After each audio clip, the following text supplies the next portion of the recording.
Que esta reunión sea hecha en nombre del Padre, del Hijo y del Espíritu Santo. Amén.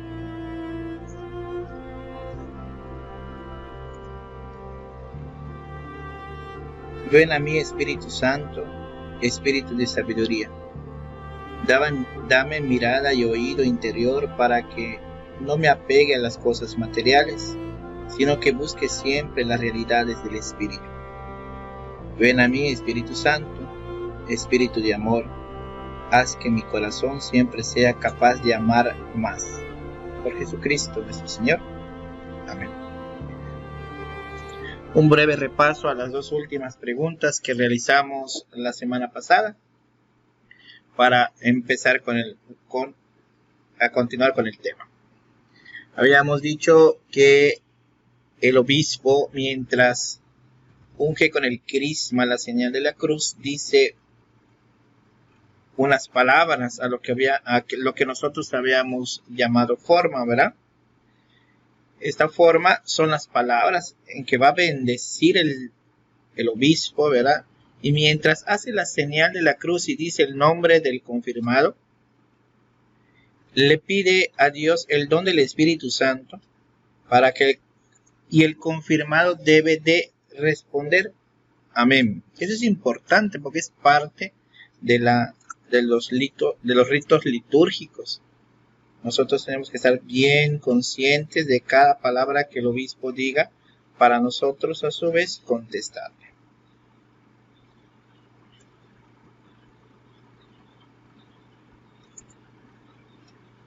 ¿Por qué la costumbre de ungir con aceite? Bueno, tiene muchos significados. Habíamos dicho en la clase anterior que el significado de ungir con aceite es declarar que esa persona queda consagrada a Dios. O sea, nosotros somos separados para Dios. ¿Qué significa ser ungido con crisma? Ser ungido con crisma significa que el Espíritu de Dios penetra muy profundamente en el espíritu de esa persona. Ya Jesucristo, ¿verdad? Toda su vida estuvo lleno del Espíritu Santo. Y como estuvo lleno del Espíritu Santo, entonces toda su vida fue un querer de Dios. Toda su vida es obra del Padre. También nosotros cuando nos confirmamos, ¿verdad? Somos ungidos con el crisma que significa el Espíritu Santo. Entonces también nosotros estamos obligados, por amor, como otros Cristos en la tierra, a realizar las acciones que el Padre quiera para con nosotros. En su etapa de niños, ¿verdad? De adolescentes, ustedes están llamados ahorita, hoy por hoy, a la obediencia a sus mayores, obediencia a quienes tienen peso sobre ustedes, como por ejemplo los maestros, ¿verdad? Los catequistas, el sacerdote, las religiosas. Ustedes están sujetos a obedecerlos, porque todos y cada uno de estos están llamados, ¿verdad?, a ser guías, pastores de almas. Es muy importante obedecer a papá, obedecer a mamá, porque nosotros vamos a quedar llenos de ese Espíritu Santo que va a penetrar muy profundamente a nuestro espíritu para realizar las acciones que el Padre quiera. ¿Por qué el crisma tiene perfume? Bueno, así como quien lleva un perfume va llenando con los gratos olores al sitio a donde llega, así también quien tiene la verdadera religión debe llenar de buenos ejemplos el ambiente donde vive. Es cuán importante es que lo que yo predique también lo haga, ¿verdad? Que lo que yo predique también lo cumpla. Y aquí les dejo como tarea. Primera tarea del día. Me van a escribir en su libreta que dice Mateo capítulo 5, versículo 16. Con el título, ¿por qué el crisma tiene perfume? Bueno, seguimos. En la Biblia también, ¿verdad?, ¿Cómo se llama a lo que son ungidos con el crisma? Los que han sido ungidos con el crisma se llama ungidos, Mesías o Cristos, que significa persona consagrada a Dios. Ciertamente nosotros al que únicamente conocemos como Mesías o como ungido o como Cristo es al único Señor y dador de vida, que es Jesús. Nadie más puede llevar el título de Mesías, de ungido o Cristo, ¿verdad? Nosotros únicamente llamamos a Mesías o Cristo a nuestro Señor Jesús de Nazaret. Nosotros podemos ser ungidos propiamente, pero con una vocación específica. Antes de la confirmación, el obispo, ¿verdad?, pide a todos renovar las promesas bautismales. ¿Qué es esto? Ahorita lo vamos a desgranar completamente. Renovar las promesas bautismales es volver a hacer las promesas que nuestros padres y padrinos hicieron en nuestro nombre el día de nuestro bautismo. Ustedes tal vez no se acuerden, ¿verdad? Pero cuando fueron presentados ante la comunidad, ante la iglesia, y el padre les pregunta a los futuros papás, a los futuros padrinos y papás, ¿verdad?, ¿qué piden para la iglesia de Dios en este día? Ellos dijeron el bautismo. Ese bautismo, ¿verdad?, se realizó por medio de signos, señales, ¿verdad? Ya habíamos dicho que pues el signo preponderante del bautismo es el agua bendita, ¿verdad? Y se nos pusieron dos tipos de óleo, el óleo de los catecúmenos y el santo crisma. Pero sus papás y sus padrinos, a su vez, hicieron un compromiso. Cuando renovaron sus promesas bautismales, también ellos, ¿verdad?, pidieron también por ustedes. El sacerdote les dijo, renuncian ustedes a Satanás y a todas sus obras y seducciones. Y en representación suya dijeron, sí, renuncio. ¿Creen en Dios Padre Todopoderoso, Creador del cielo y de la tierra? Sí, creo. ¿Crees en Jesucristo, su único Hijo, nuestro Señor, que nació de Santa María Virgen, padeció, fue crucificado, muerto y sepultado, y al tercer día resucitó entre los muertos? Subió a los cielos y está sentado a la derecha del Padre? Y creo. Y así sucesivamente fueron renovando sus promesas bautismales ellos y confirmando el bautismo que como testigos, ¿verdad? Como testigos fueron sus papás y padrinos creyendo por ustedes, ¿no? Para que más adelante puedan, ¿qué? Ya con acciones, ya con actos, ya en una formación específica, ustedes mismos tienen que renovar sus promesas bautismales. Ya no por la fe de sus papás o por la fe de sus padrinos, sino porque ustedes ya van a estar conscientes qué es lo que quieren hacer. Por eso es importante. Existen el credo niceno-constantinopolitano, un poquito difícil de decir, ¿verdad? Ese credo niceno-constantinopolitano es el credo largo, ¿vale? Y el credo de los apóstoles, ese credo de los apóstoles es un credo resumido, ¿verdad?, en donde se nos invita a creer y a renunciar, ¿verdad?, a las acciones del demonio. Por eso es muy importante que esos dos credos ustedes se lo aprendan de memoria, ya lo deben de saber. Pero a veces, pues, como no estamos constantemente, ¿verdad?, en todas las celebraciones dominicales, se nos puede olvidar. Les invito, ¿verdad?, que si ustedes no han ustedes no han tenido la oportunidad de escuchar misa de manera presencial, pues que se conecten a la página de la capilla, ¿verdad? Propiamente lo voy a mandar al grupo para que ustedes puedan seguir la transmisión en vivo.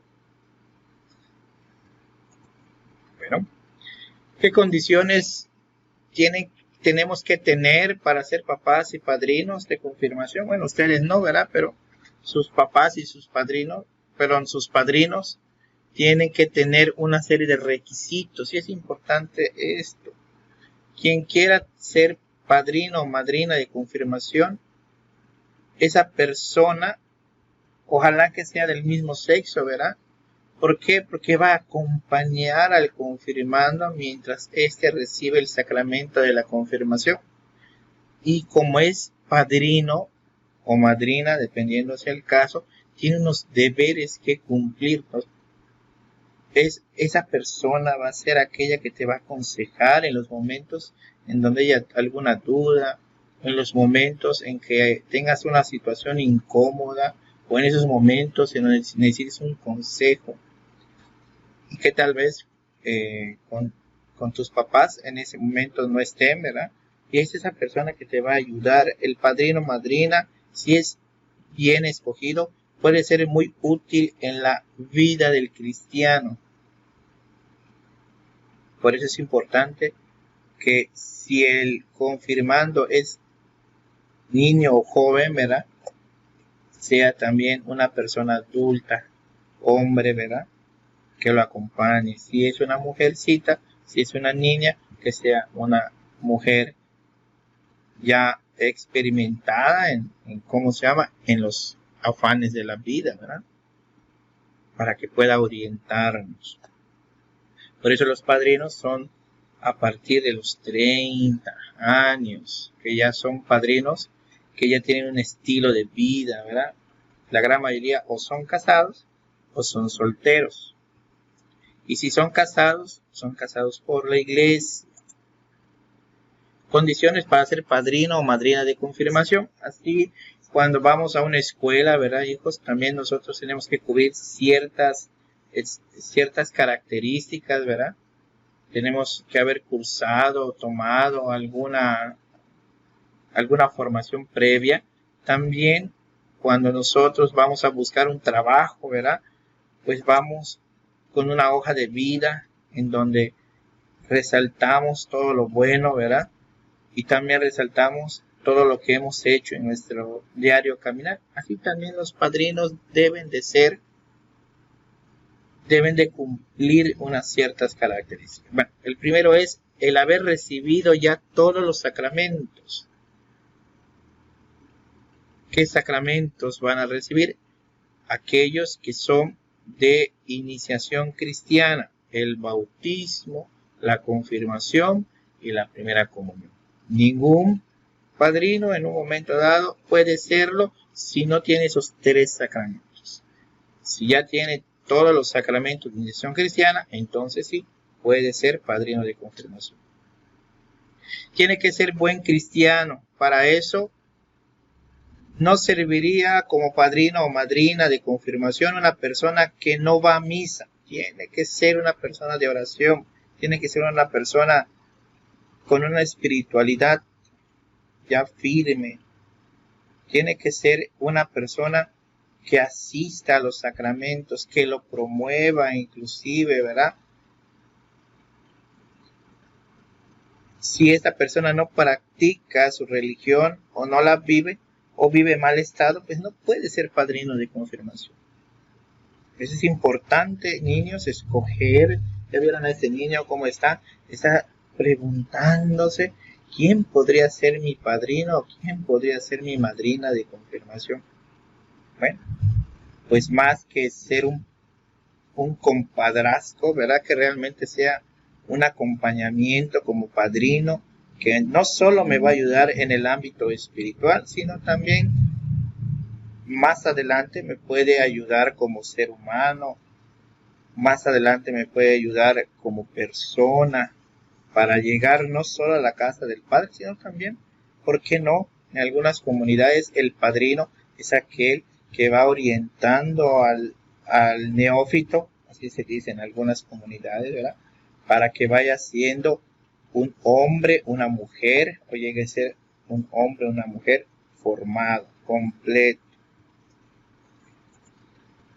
Bueno, ¿qué deberes tiene el padrino o madrina de confirmación? Es muy importante esto, porque si nosotros no sabemos qué deberes tiene el padrino o la madrina para con nosotros, pues nunca vamos a saber, ¿verdad? Y eso es importante porque a veces, espero que no pase en nuestra comunidad, ¿verdad? A veces solo son padrinos en el momento y después no se acuerdan de sus ahijados. Y el ahijado dice, madrina, padrino, y el otro, ¿quién es ella? O al revés, el padrino y la madrina se acuerdan del ahijado, pero el ahijado nunca los va a visitar. No hay una estrecha comunicación, no hay una especie de compañerismo, porque solo fue para cumplir un acto ritualista, pero no es para llevarlo a vida. Por eso es importante, hijos, que ustedes sepan qué deberes tiene el padrino y qué obligación también tiene, pero también tienen que saber ustedes qué deberes y qué obligación tienen para con los padrinos. Entre el padrino y la madrina, o la madrina en este caso, y su ahijado debe haber una amistad, una confianza y respeto. Hola madrina, ¿cómo estamos? Bien. ¿Y tú cómo estás? Bien. Y te ven con la cara apachurrada, ya te debe de conocer tu padrino, tu madrina, para decir, a ver hija o hijo, vamos a ver cómo, qué está pasando. Y tú ya le cuentas y le abres tu corazón y le desvelas tu corazón si pasa algo, o que te felicite, ¿sabes qué? Es que ahorita, el día de hoy, tuve un examen y la pasé, y que se tenga la confianza la madrina para decir, bravo, adelante, sigue, y que te anime a ser mejor persona. El padrino y la madrina debe de ser una persona que se pueda encontrar de vez en cuando con el ahijado. O sea, no es una persona alejada, sino es una persona que está cerca, que se preocupa y que se ocupa del ahijado. Para que con su influencia sea, para que su influencia sea efectiva. O sea, que conforme yo vaya viendo que mis padrinos cómo se van comportando y mis papás cómo se vayan comportando, ¿verdad? Veo que mi papá se comporta bien, mi madrina se comporta bien, entonces muy probablemente también yo voy a portarme bien porque los recibí de ejemplo, los tengo como un faro a seguir, ¿verdad? Es importante que el padrino y la madrina sean unos acompañantes continuos, no de ocasión, no de solo un momentito, sino que sea constante. ¿Qué deberes? Seguimos teniendo los deberes, ¿verdad? Tiene que ser, ¿qué responsabilidad tiene este padrino o madrina? Tiene la responsabilidad de ayudar de alguna manera con sus buenas palabras, con sus buenos ejemplos, a su ahijado o ahijada, para que cumplan bien sus deberes de cristiano. Estos deberes de cristiano, ¿verdad? Es importante. A veces queremos queremos en un momento dado nuestros derechos, pero no nuestras obligaciones. Queremos que nos den, pero no queremos responder ante esa llamada. Por eso es importante, ¿verdad?, que nosotros como ahijados también tenemos deberes para con nuestros padrinos. Ir a visitarlos si están enfermos, si viven cerca, también ir a verlos de vez en cuando. Por eso el padrino debe ser un verdadero servicio que presta a la iglesia. El padrino va a ser como el coach, como el acompañante en esta etapa de la vida del ahijado o de la ahijada. Poco a poco va a ir agarrando responsabilidad un poquito más, ¿verdad? Ustedes ya no son unos niños, ya son unos adolescentes, ¿vale? En donde no solo van a crecer de manera física, sino intelectual, y por qué no, también tiene que haber un crecimiento espiritual. Entre los deberes que debe de realizar el padrino y que debe realizar el ahijado son santificar el domingo, ir a misa todos los domingos, que descanse. ¿Para qué? Para que puedan en un momento dado acompañar al ahijado, acompañar a sus hijos, si en un momento dado son casados, y si son solteros, para que puedan pasar tiempo de calidad con el ahijado o con la ahijada, ¿no? Debe tener una conducta respetable, ¿vale? Ante la sociedad tiene que ser una persona respetable.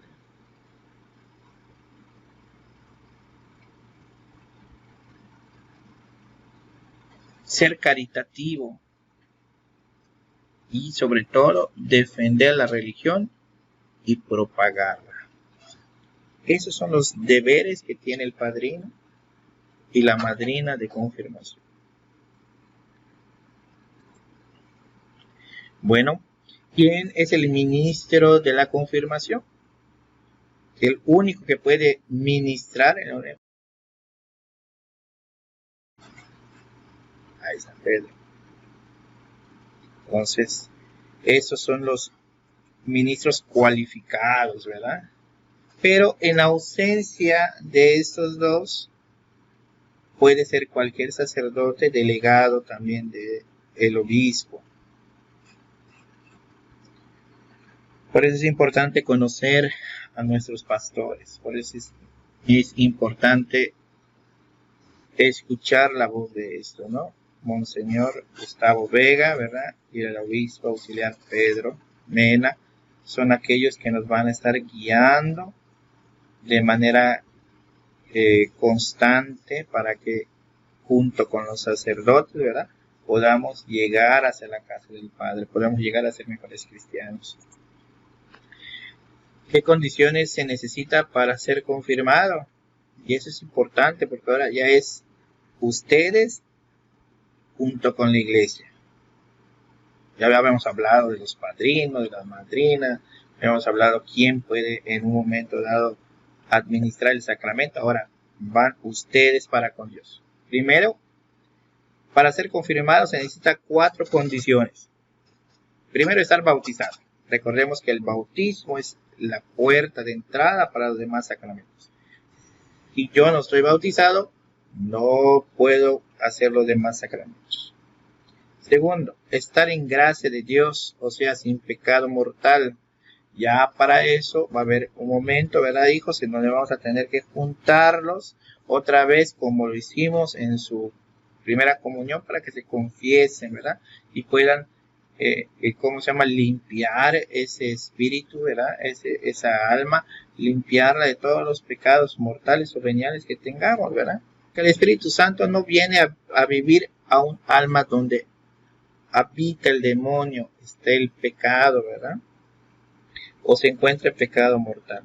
Por eso, antes de recibir la confirmación, es necesario hacer una buena confesión. Se necesitan confesar.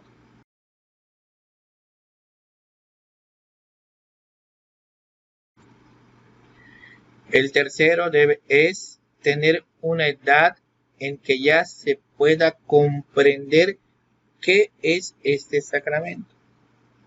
Usualmente se preparan a partir de los 12 hasta los 15 años. O sea, son 3 años de caminar con sus catequistas que los van a estar apoyando en el proceso de la confirmación. ¿Para qué? Porque ustedes tienen que estar conscientes. Quienes van a renovar sus promesas bautismales van a ser ustedes. Ustedes van a decir sí creo. Ustedes van a decir sí renuncio. Por eso se recomienda que la confirmación se reciba después de los 10 años. La cuarta, haber hecho una buena preparación, porque cuanto más esmerada haya sido la preparación para recibir un sacramento, tanto mayor provecho hace este sacramento a quien lo recibe. Por eso ahorita les estamos pidiendo no solo que vean los videos, no solo las clases presenciales, las clases en línea, ¿verdad?, sino también les estamos pidiendo que se aprendan algunas cosas de memoria. Les estamos pidiendo que llenen los formularios del Classroom, ¿verdad? ¿Para qué? Para poder nosotros de alguna manera, cuando el Padre nos pregunte qué hicieron todo este tiempo de pandemia, nosotros podamos decir, mire, se dio la lección número tal, pues este formulario se realizó, contestaron eso los niños y a su vez, tuvimos estos resultados, porque tiene que ser de una manera consciente. Para ser confirmado se exige un certificado para la confirmación. O sea, el párroco tiene que ver que realmente ustedes sean unos candidatos cualificados para recibir este sacramento. O sea, tienen que ser no solo de palabras, sino de actos, de obras. Ya que diría San Pablo que una fe sin obras está muerta. Bueno, seguimos.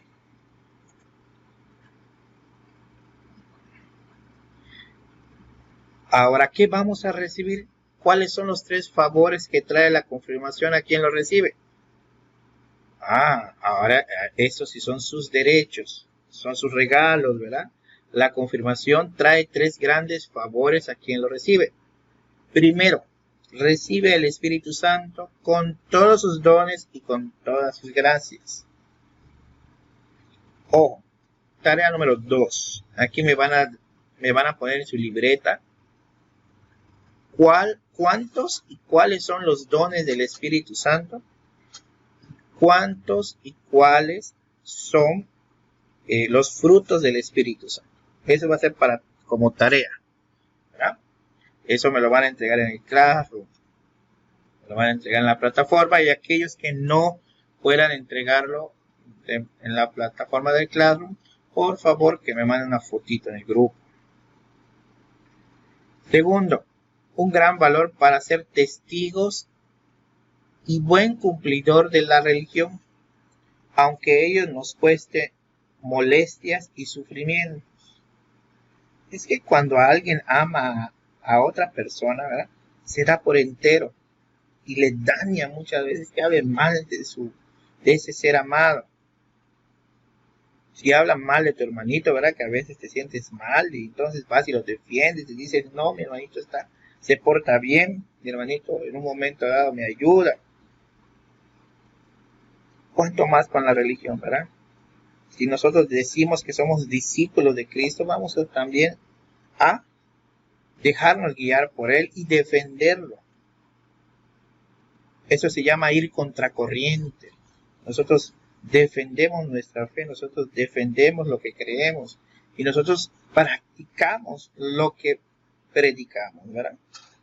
Por eso, la tercera gracia, el tercer favor, ¿verdad?, que tiene la confirmación, nos da luces para ser profetas. Recordemos que en el sacramento del bautismo nosotros fuimos consagrados a Dios y somos profetas, sacerdotes y reyes. Y a su vez se nos borró el pecado original y a su vez fuimos incorporados a la iglesia. Bueno, aquí nosotros vamos a ejercer de manera plena nuestro profetismo. ¿Qué es el profetismo? Nos va a iluminar para poder defender nuestra religión contra los ataques de los que no la aceptan. Ya cuando ustedes pasen a la prepa, ¿verdad?, y empiecen los maestros de filosofía a estar diciendo que Dios no existe, ustedes van a poder defender su fe porque tienen la asistencia del Espíritu Santo, porque van a misa todos los domingos, porque leen libros espirituales. Yo espero que sigan leyendo, ¿verdad?, el catecismo de la Iglesia Católica. Espero que sigan leyendo, ¿cómo se llama ese de su Biblia? Porque eso va a avivar en nosotros día con día algo que se llama espiritualidad. Imagínense un profeta todo chutito, ya todo flaco, raquítico. ¿Por qué? Porque nunca en un momento dado se llenó de la palabra de Dios, porque nunca fue a misa, porque nunca frecuentó los sacramentos, porque nunca, no puede ser un profeta. Ahora, el profeta real es aquel que va a misa, es aquel que cumple lo que Dios dice, es aquel que se lee el catecismo en la Iglesia Católica, es aquel que se lee libros espirituales, o que escucha o que ve algún buen video, ¿verdad? Que alimente su fe, que vivifique que fortalezca esa fe que en forma de germen se nos dio en el bautismo. O sea, cuando hablo de forma de germen, es en forma de una semillita. Hay una canción, ¿verdad? No me acuerdo qué artista lo dice, mi árbol y yo. Así va, ¿cómo se llama? Hacer la fe. Se nos va a dar en forma de semillita. Nosotros somos la tierra fértil, ¿verdad? Y poco a poco, cuando se vaya regando, cuando el sol vaya dando su calor, poco a poco va a ir creciendo esa fe, se va avivando nuestra esperanza. Por eso es importante que nosotros caminemos juntos. Bueno, ¿qué dicen? Que la confirmación nos prepara para ser profetas. ¿Qué es un profeta? Ahí está. Les voy a decir la definición. Un profeta es una persona que habla en nombre de Dios y en favor de la religión. El profeta habla inspirado por el Espíritu Santo y trata de que su vida sea tan buena como la religión que enseña. De manera que lo que hace en su vida no vaya contra lo que enseña con sus palabras. Nosotros entonces tenemos que ser coherentes, que lo que dicen nuestras palabras también esos actos se vean reflejados. Porque qué difícil sería que nos digan una palabra que el Señor Jesús le dijo a sus apóstoles contra los fariseos. Hagan lo que ellos les digan, pero no imiten lo que ellos hacen. No queremos que Jesús nos vaya a decir eso de nosotros, ¿no? Porque nosotros somos y debemos de ser un profeta del Señor Altísimo. Que lo que diga también se vea reflejado con sus obras. Bueno, pues hasta aquí, chicos. Vamos a terminar esta oración, ¿verdad? Este cenáculo. Vamos a terminar este tema haciendo nuestra oración final. Que esta reunión sea terminada en nombre del Padre, del Hijo y del Espíritu Santo. Amén. Ven a mí, Espíritu Santo, Espíritu de verdad, concédeme llegar al conocimiento de la verdad en toda su plenitud. Ven a mí, Espíritu Santo, agua viva que lanza a la vida eterna. Concédeme la gracia de llegar a contemplar el rostro del Padre en la vida y en la alegría sin fin. Amén. En nombre del Padre, del Hijo